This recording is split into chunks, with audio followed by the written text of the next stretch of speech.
last time we discussed amplitude modulation, and we had stopped at a point where we had defined amplitude modulation and said that it is the product of basically.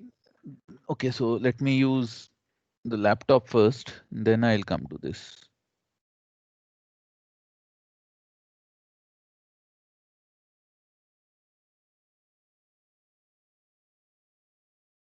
So we had said that an amplitude modulated signal can be seen as, so let me start recording as well. Oh, I'm recording. Great. So we said that an amplitude modulated signal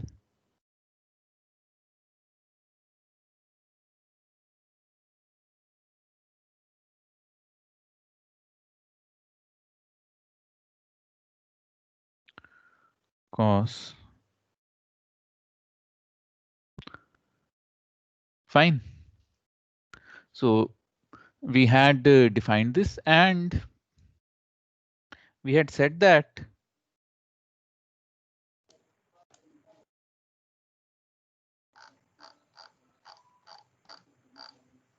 or not much less than 1, simply kmt less than 1. This ensures that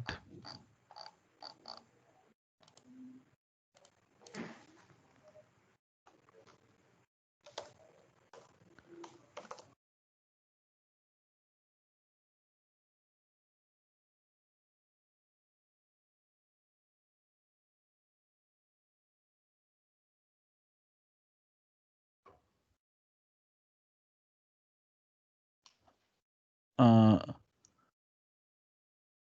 Pani- Panindra, you cannot see the notes or you cannot see the screen.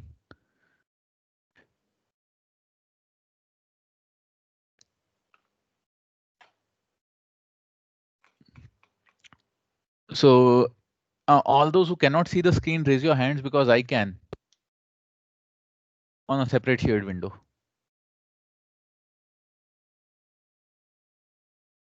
Vinayak, 1. Okay, so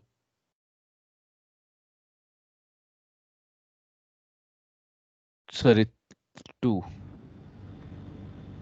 Okay, so let me unshare it and Now it's reshare it. visible. Now it's Now, visible. now it's visible. Excellent. Yeah. So yes, so uh, uh, we said that we define ST like this. CT is this. KMT always has a magnitude always smaller than 1. So this implies that what? Not even now. Maybe it's a problem with your internet connection then. That's all I can say, because there are around 55 people and you are the only one unable to see the screen. Yeah, uh, you can possibly restart.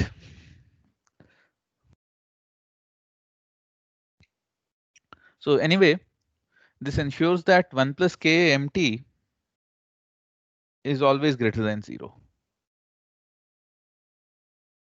Shubhashish, concentrate on your own thing. Everyone can handle their own. Yeah. So this ensures that 1 plus this ensures that 1 plus kmt is always greater than 0, greater than or equal to 0. Fine. So, and this kmt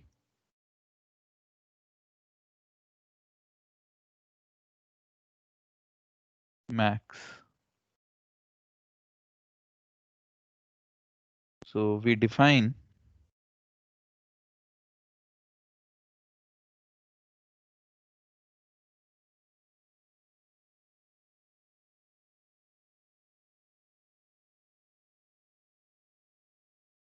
uh, I should write it like this. mu equals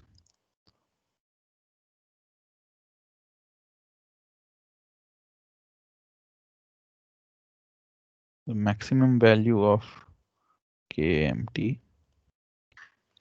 Mu equals the maximum value of kmt, and which we know is greater than 1, and this mu is called the modulation index.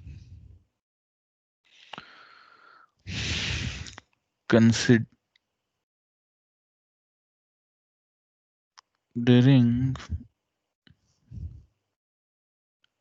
simple example, am equals, sorry, mt equals am cos 2 pi fct, mt equals am cos 2 pi fct, mu equals ka am, fine, and st 1 plus mu 2 pi fmt, sorry, 1 plus mu ac cos 2 pi fmt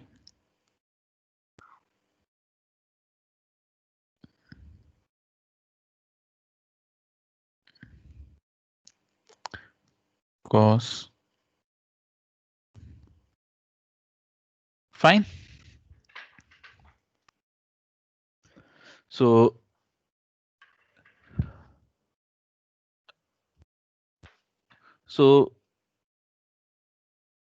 mu is less than 1.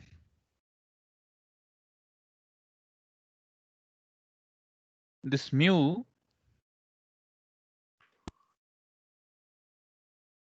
is always we. Sir, is it Yes, a system requirement? we'll come to that. We assume that right now we assume that mu is less than 1. So I'll unshare this screen and share some other screen. Okay, so I changed what I was sharing. You can see a plot. So this is cos 2 pi fct on the y-axis and t on the x-axis. And the frequency is 10 hertz for, yes. So the if I look at the code, then the carrier is at 100 hertz. So this is the code for this MATLAB app. So the carrier is at 100 hertz and the modulating signal is at 1 hertz. I haven't changed the amplitude. So this mu is the amplitude. So or the mu is the modulation index. So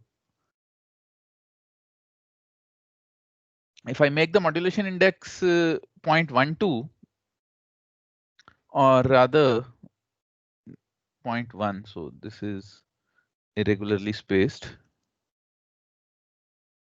So 0.05 at modulation index 0.05, you can see that when I make the modulation index 0.05 instead of 0, I see some change in the amplitude or some change in the amplitude of this sinusoid as I move forward. You can notice a subtle difference, right? Now, let's say that I make the modulation index close to 0.1. The difference becomes more pronounced. 0.2, you can actually say the compressions and rarefactions, and 0.5, you actually see that the sinusoid is overlapped on the smaller sinusoid. As I move towards 1,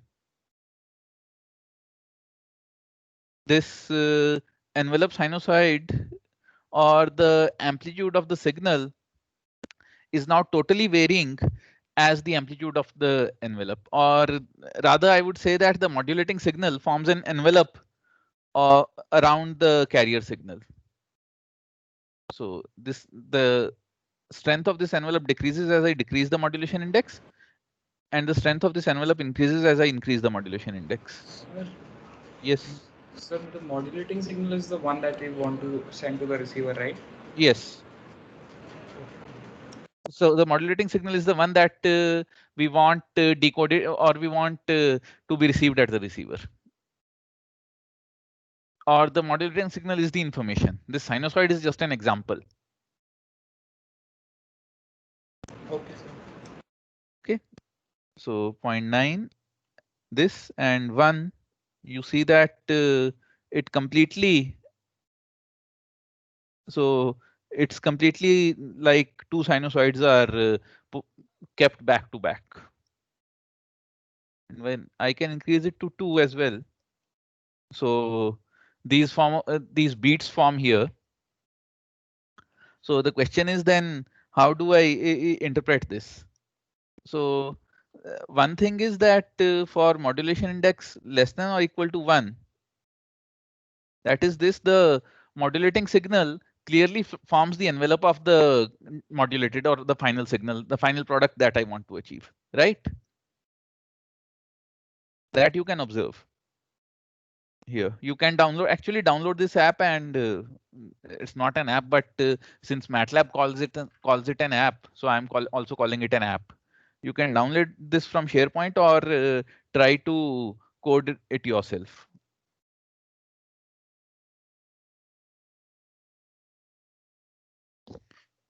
And this will work.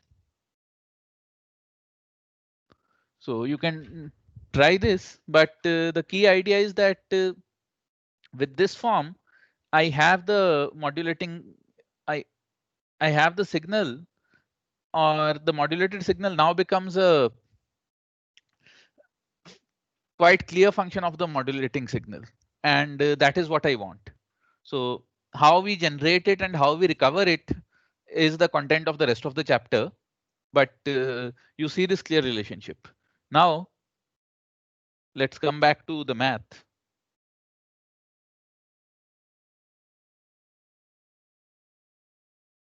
And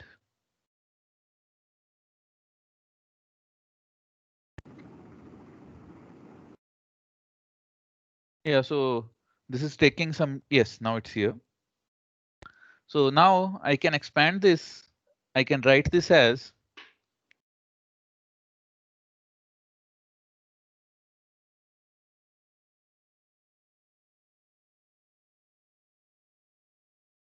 AC cos 2 pi FCT plus AC, or rather mu AC cos 2 pi FMT cos 2 pi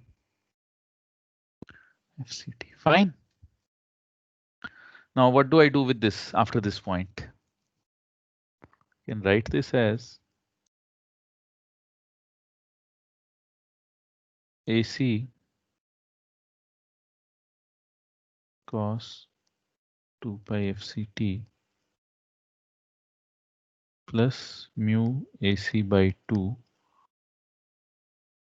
cos 2 pi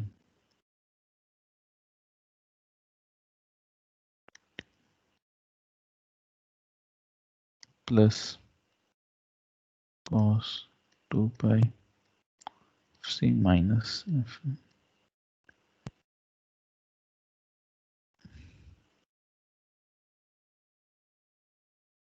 Fine.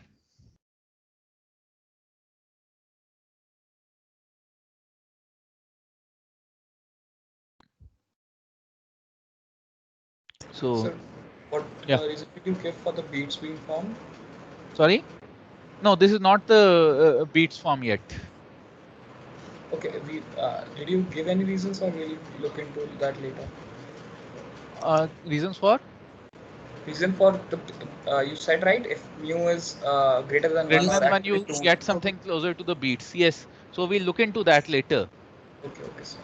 So that is so this chapter will last the entire week. So or this season of the show has 4 to 5 episodes. So leave that suspense for the later episodes. I agree that this is quite boring for a show. Yes. Now,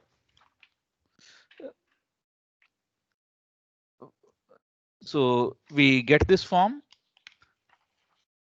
and also, so I can see that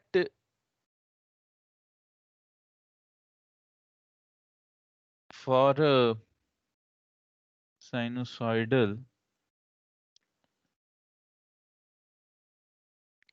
message signal having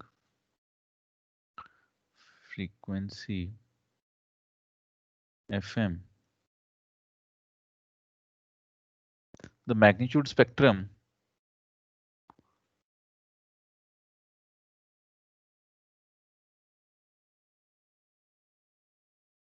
AC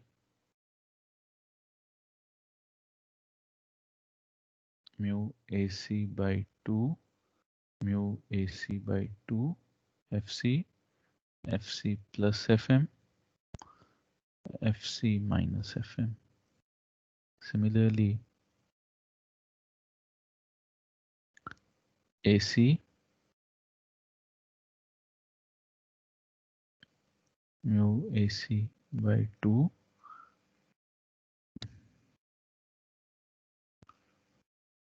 FC FC. So shouldn't it be AC by 2? Oh yes, AC by 2. This is these should be 4. These should be 4, yes. Thank you. Minus FC plus FM minus FC minus FM.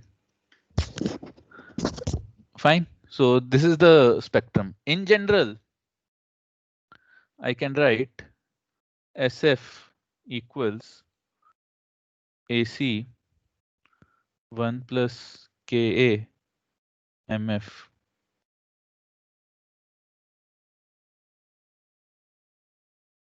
convolved with half delta F minus FC plus delta F plus FC equals AC by 2 delta F minus FC plus delta F plus FC plus KA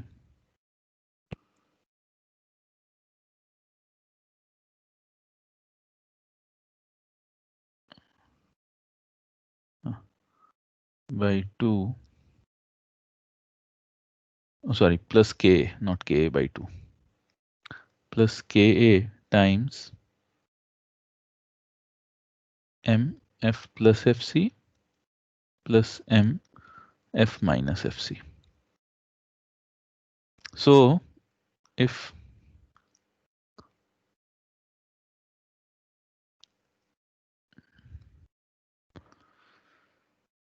this is the magnitude spectrum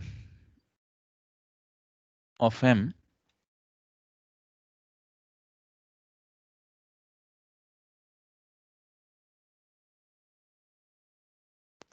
minus W to W,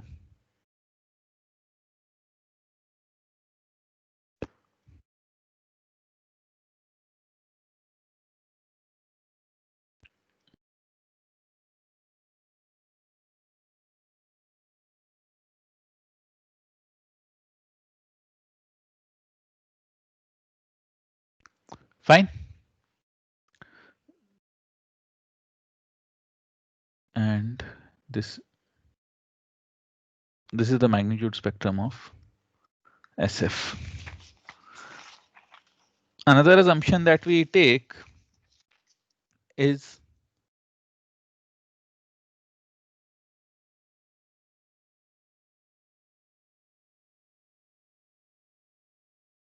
that FC is greater than W. So this is the second assumption that we consider, that the carrier frequency is much greater than the signal bandwidth. Now again, considering the sinusoidal modulating signal. So looking back at this form,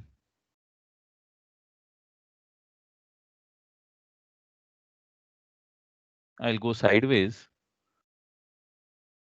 I see that S max equals, or rather small s max, the maximum value of the small x max equals 1 plus mu, right? Similarly, S min equals 1 minus mu. Therefore, S max over S min equals 1 plus mu over 1 minus mu. So how do I determine mu?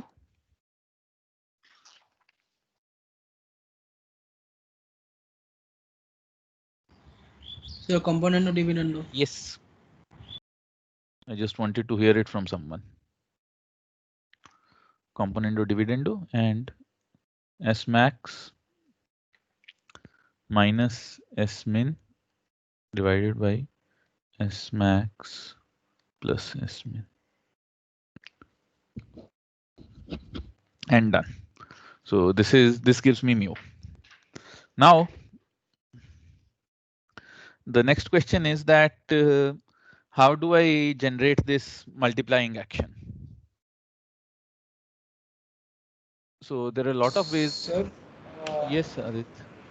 Before that, you said that, and this had come before also, that 2FC should be greater than the bandwidth of the MF.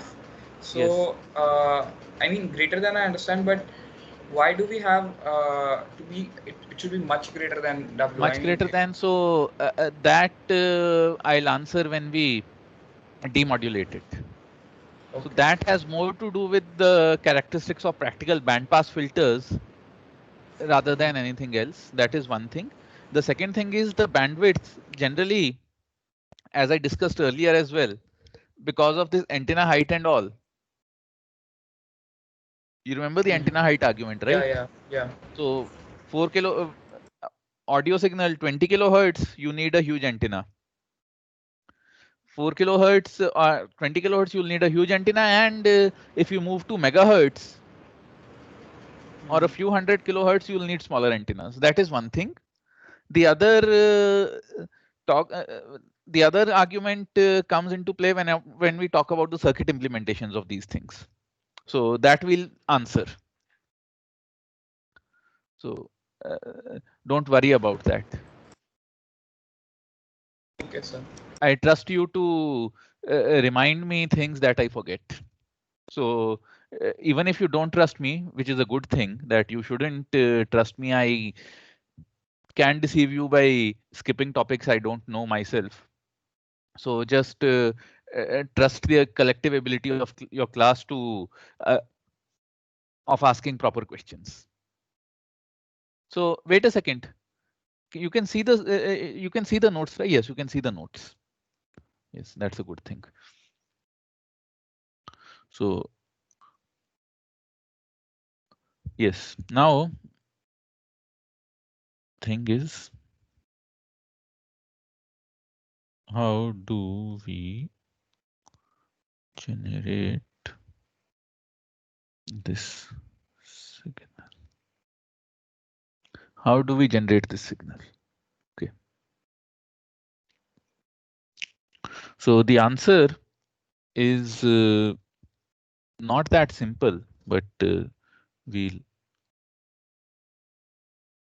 demonstrate it anyway. I'll wait for this call to sync up to the most recent state of my screen. Sir, by this you mean S of t, right? Yes. How do we generate this modulated signal? So I'm just waiting for, oh, so the call has updated. Yeah. So how do we generate the signal? So the answer is simple, or not that simple actually. So to answer this, look at this circuit.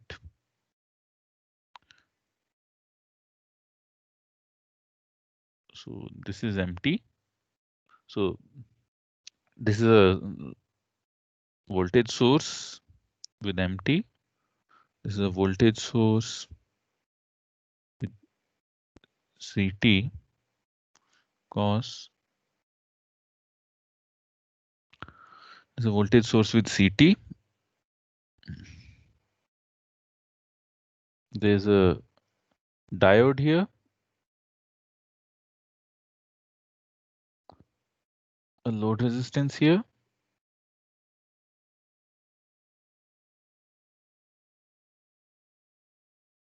Ah.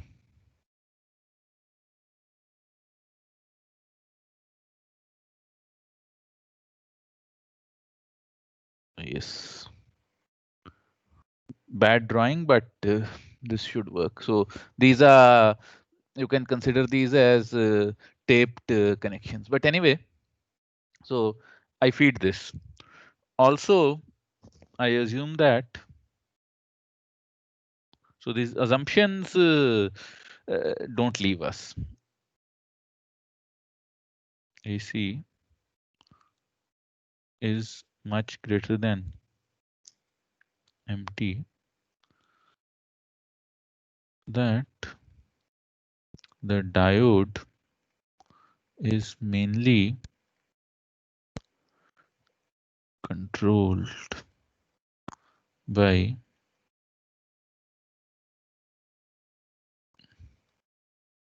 signal. Fine. So now this and this signal I'll call YT. This signal I'll call XT. Okay.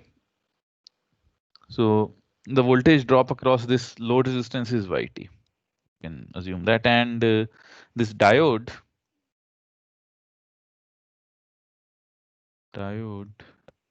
is ideal.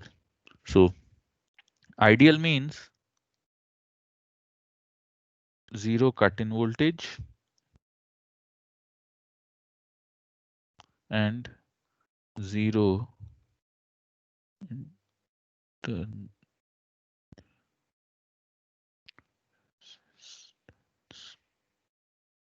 Zero cut in voltage and zero internal resistance. So based on this,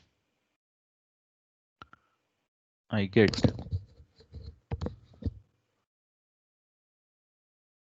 XT equals MT plus cos 2 pi FCT. Fine. And YT equals XT when XT greater than 0. 0. Fine. Now, since YT is largely, or YT is dominated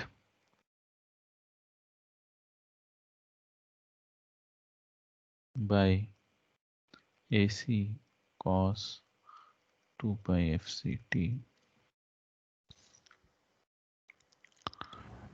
So Yeah. the x of t m of t plus AC times cos, or Yes. X of t is MT plus oh AC. Yes, sorry, I forgot AC. Sorry about that. Yeah, thank you. Y of t equals or is approximately equal to, whichever you like, MT plus AC cos 2 pi FCT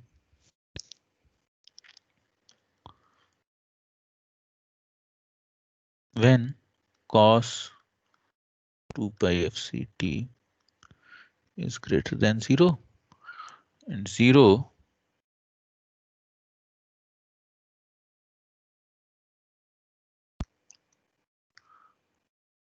fine.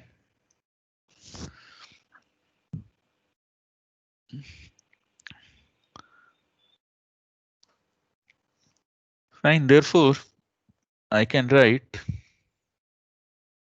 yt equals mt plus AC cos 2 pi FCT times GT, where GT is 1, 0.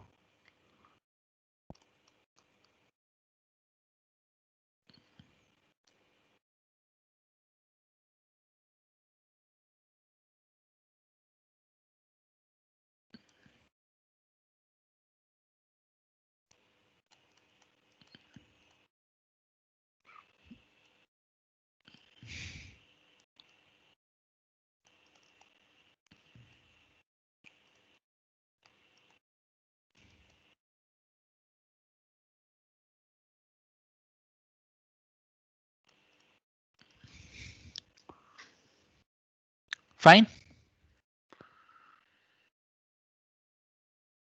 This is okay.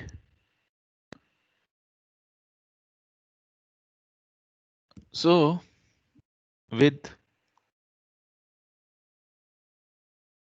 k being an integer. So yeah, so just for clarification, this double Z, I at times while writing fast, I write the set of all integers like this. Oh,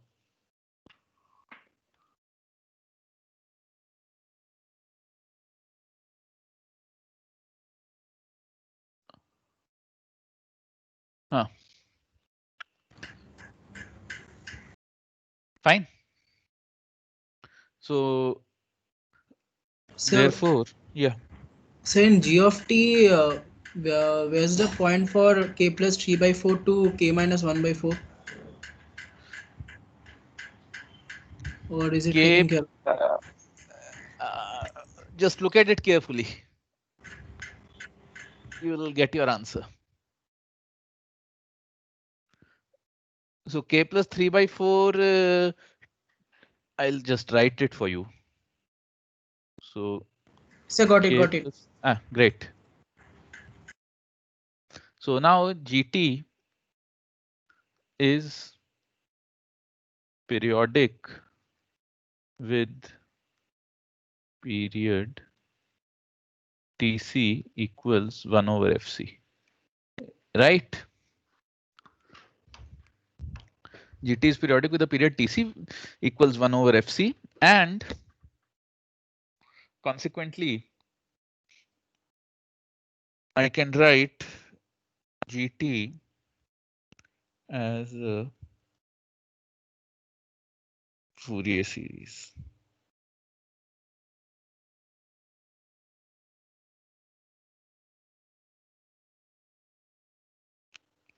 But before we start writing out this Fourier series, I should also note that GT is even. Therefore, GT takes the form G0 plus summation k equal to 1 to infinity k cos 2 pi FCT. So now why I didn't take the generalized Fourier exponential Fourier series coefficients and use this path will become clear in a couple of yeah sir yeah sir वो cos 2 pi FCKT होगा ना? yes 2 cos 2 pi FCKT. Thank you, Jivesh. Yes 2 or 2 pi KFCT. I'm so used to writing 2 pi FCT. Yes. So why I didn't take that usual exponential Fourier series path will become clear in a minute. So now we know that G0 equals 1 over Tc minus Tc by 2 to Tc by 2 Gt dt equals 1 over Tc minus Tc by 4 to Tc by 4 dt equals half,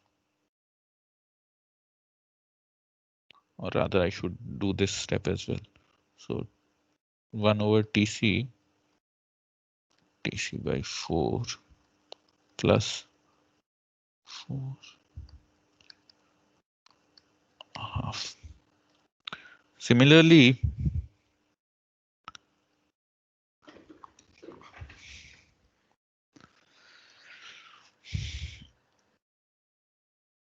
Gk equals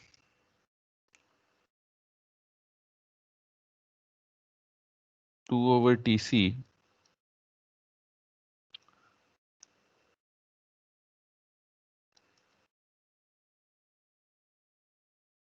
minus Tc by 4 to Tc by 4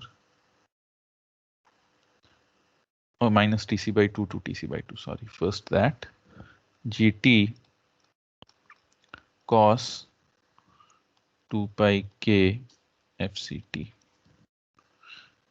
dt equals 2 over Tc minus Tc by 4 to Tc by 4 cos 2 pi k FCT dt equals, Sir, should it be 2 by Tc? yes, it is 2 by Tc. That you can, so that's the standard. Actually, for exponential Fourier series, it's 1 over Tc. For this cos type, it's 2 because cos is half of the plus and the minus term. Okay, yes, yes. Yeah, so I didn't use the exponential form for a, so that exponential form is easier mostly.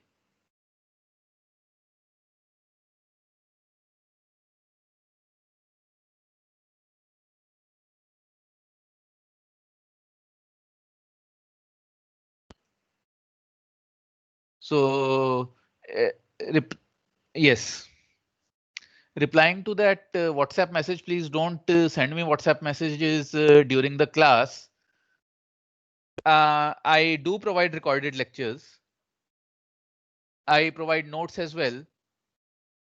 If you are not attentive on what I provide and what I don't, then I don't have to bother about answering your messages. And yes, please do not message me during the class. Write here whatever you want to write. Don't use personal messages during the class, except that I'm available. And I'm not naming anyone here intentionally. You know who I'm talking about. Yes. So this and this becomes 2 over. So in the printed notes, there's an extra minus sign that I'll remove. That I just forgot that the differentiation of cos is minus sign and the integral is sine. So 2 over Tc, or rather 2 over Tc times 1 over 2 pi k Fc sine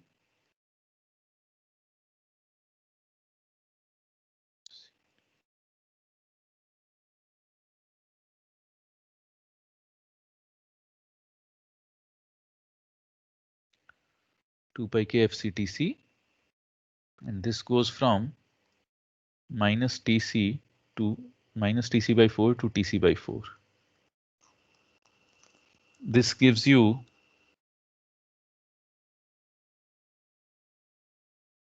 2 over pi k FCTC, sorry, FC capital TC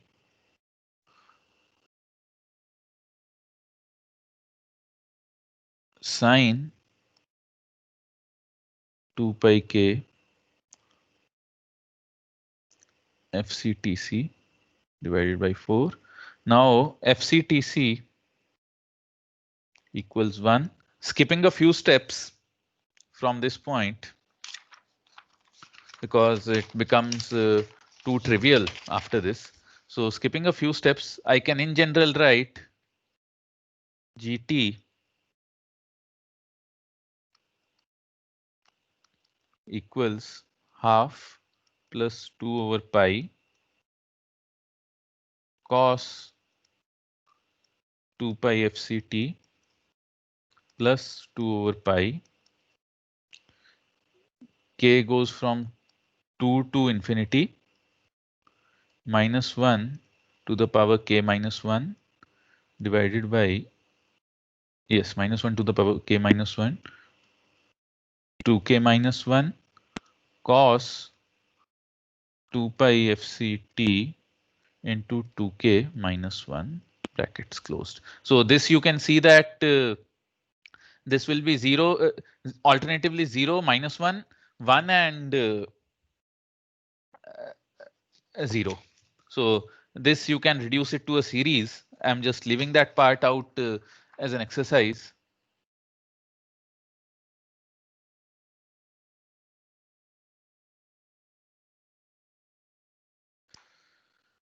Yeah.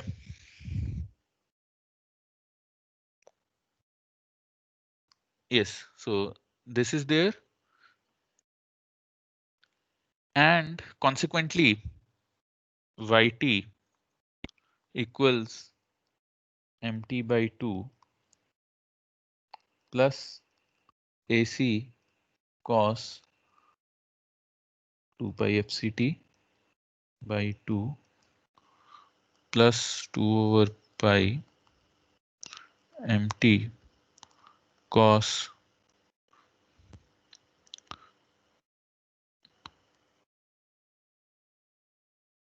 fct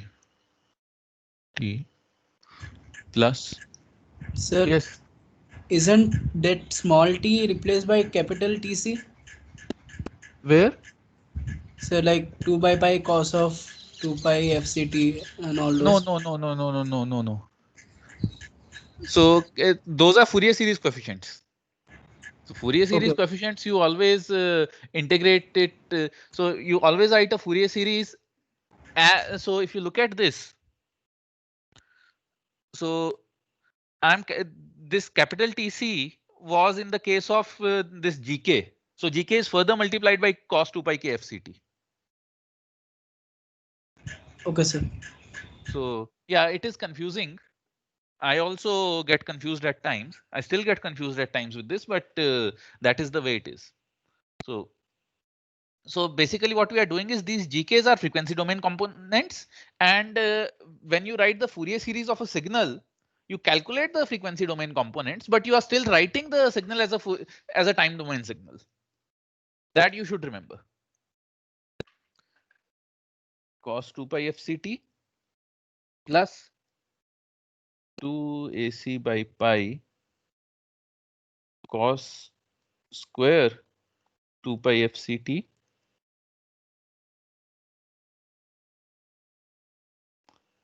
plus MT plus AC cos 2 pi FCT into 2 over pi summation k goes from 2 to infinity minus 1 to the power 2k minus 1 divided by 2k minus 1 cos 2 pi FCT 2k minus 1. This beast. So in this thing, you note that cos 2 pi FCT, this is within brackets. So in this beast, you note that this yellow part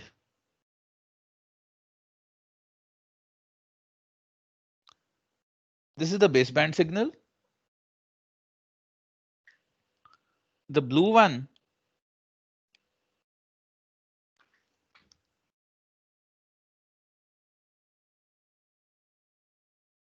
actually looks like what we want, or actually this is like an AM signal if you look at it carefully.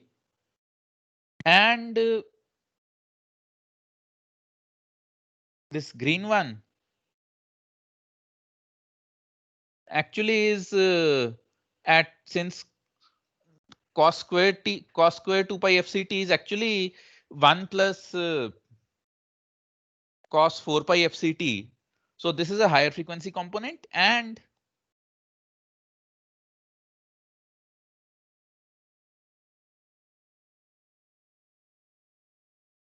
these are also higher frequency components, right? So now we want to so now what we want is that we only want to preserve the blue components and get rid of everything else. What would I do?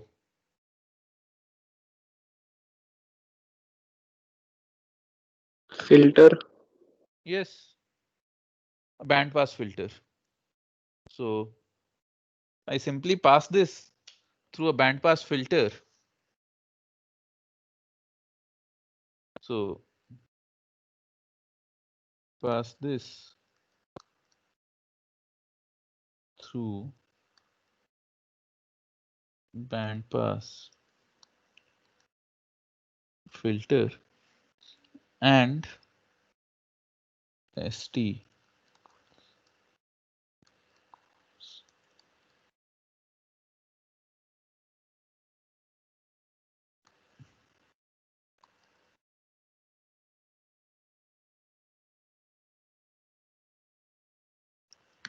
this. This is the modulated signal. And I can possibly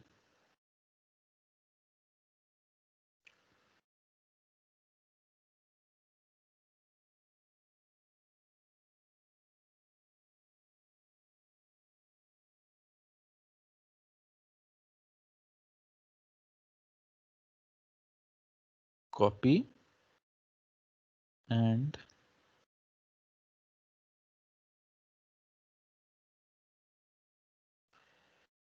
paste it over here. So this is one good thing about virtual boards, that I don't have to draw things again. Oh, this is too big.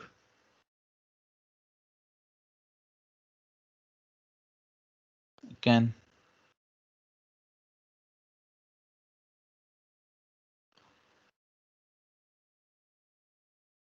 attach a band pass filter over here and end of story. So this is how I generate an AM signal. So, but the story does not end here, because so so this generates an AM signal, but as they would say,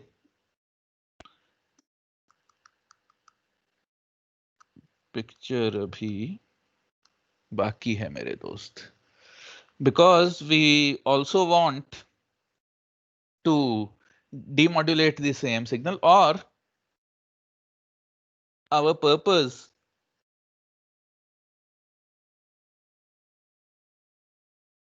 is not generating fancy signals, but rather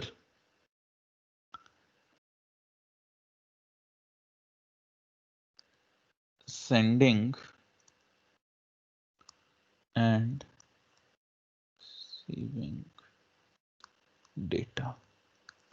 So it is equally important to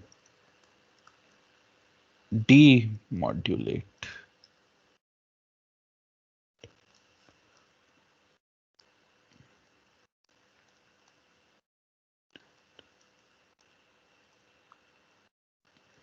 so it's equally important to demodulate what we modulate, and in order to do that we look at the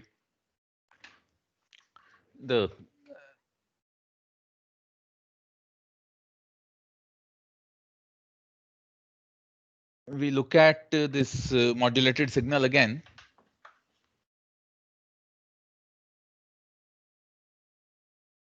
So we are interested in essentially recovering the envelope of this thing, or this outer covering. So how do we recover this outer covering? The answer is simple, that I simply need to build a circuit that can follow this envelope and I'll get my signal back. So for doing that,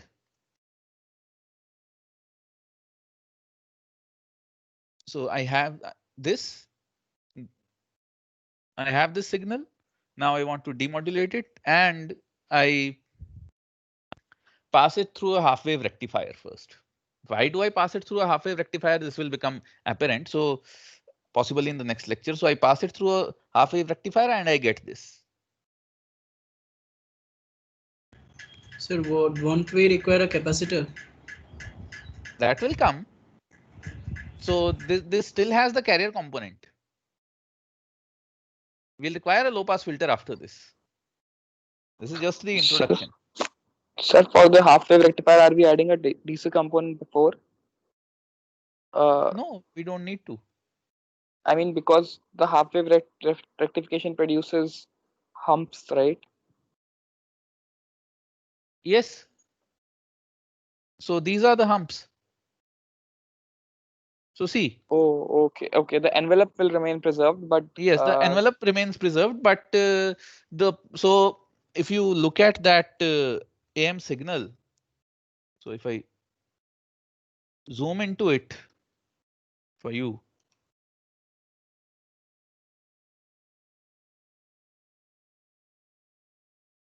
is zoom in and I'll zoom into it. So the same signal goes positive and negative, and I'm just preserving the positive half cycles. So this is these are just the positive half cycles. So the envelope is preserved. So after, you can also pass this through a full wave rectifier. That will also preserve the envelope. So I pass this through a half wave rectifier. I get these, and now what I want to do is recover the envelope from this signal. So the way of doing it is actually this is so you see this circuit. So actually this is a simple low pass filter.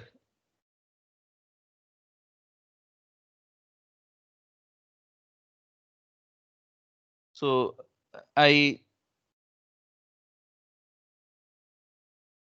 yes, so this is the entire envelope detector.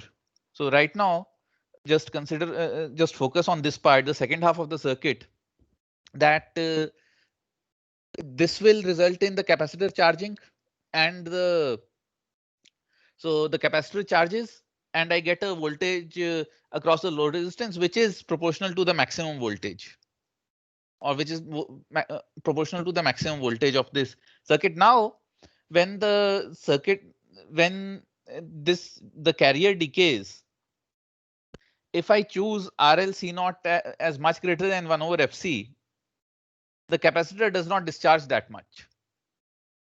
So it discharges, but it discharges slowly. So by the time the capacitor is slightly discharged, you get the second hump.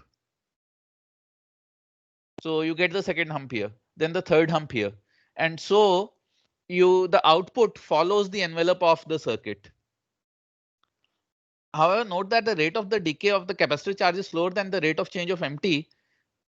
So yes, so if but the rate of decay or the time constant has to be fast enough so that you can follow MT exactly. If the time constant is so large that you cannot even follow MT, or it decays too slowly even for the envelope, then you are in trouble. So in general, a rule of thumb for selecting this time constant of this circuit or C naught RL circuit, a rule of thumb is that it has to be chosen such that it lies within this range. You can actually remove one of these and have this. And overall, the envelope detector circuit looks like this.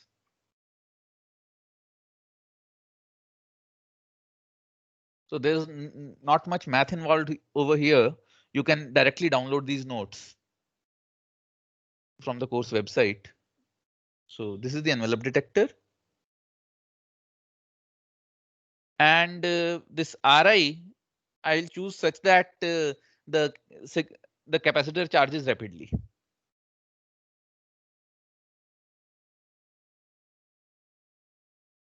So yes, that's it about the simple AM. These points we'll discuss in the next lecture.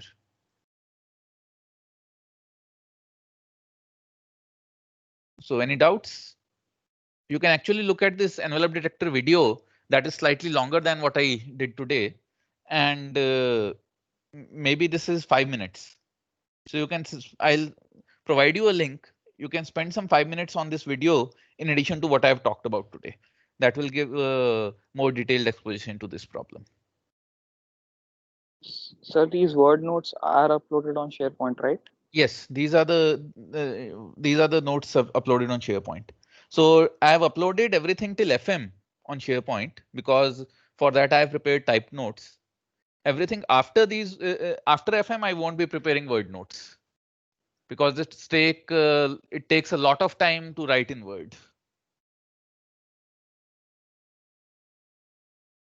Okay, sir. Earlier, I was planning that you'll simply read the word notes and discuss the problem. Animesh, what FC inequalities?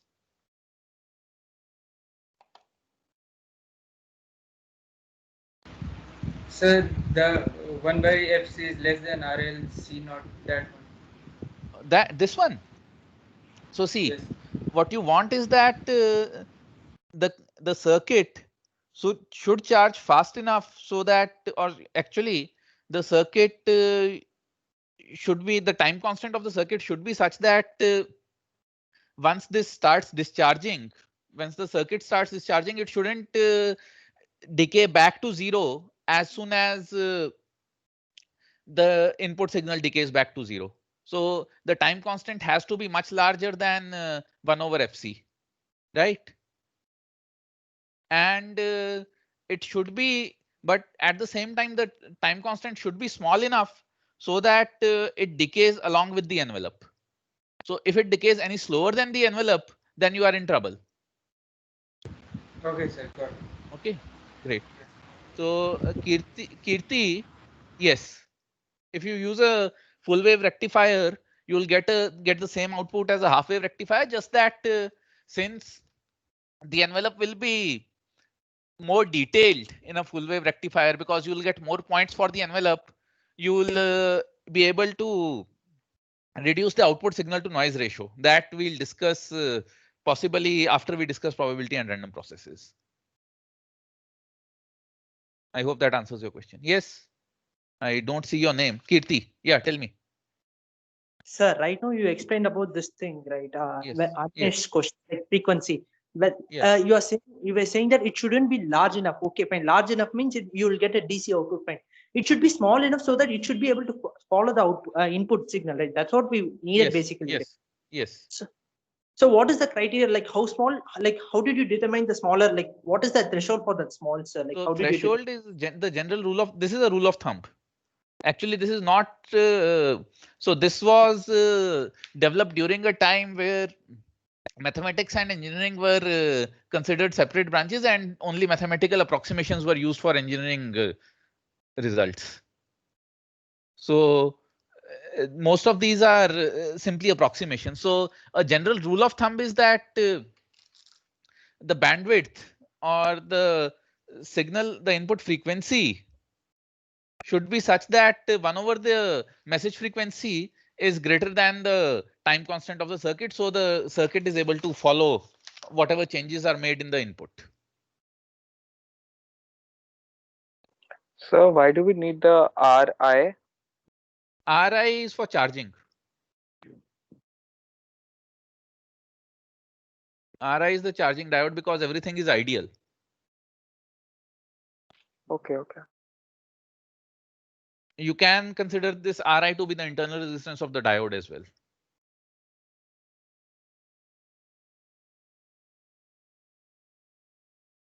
Okay, so that possibly is all for today. We'll discuss the problems with this form of AM and the solutions in the next class. So, yeah, Shubhashish. Sir, like after this AM and FM, Yeah. there won't be any notes, right? You'll be giving just the class notes. Yes. Okay. Because see, typing equations in Word is quite. I can type text, but and that part involves a lot of equations. Actually, typing equations anywhere is hard. Yes, sir. So unless people are relying exclusively on the notes, I would avoid that. Since I'll be providing handwritten notes, so there is something for people to read. It's okay, sir. Okay, great. Thank you. Have a nice day, all of you. Bye. Thank you, sir.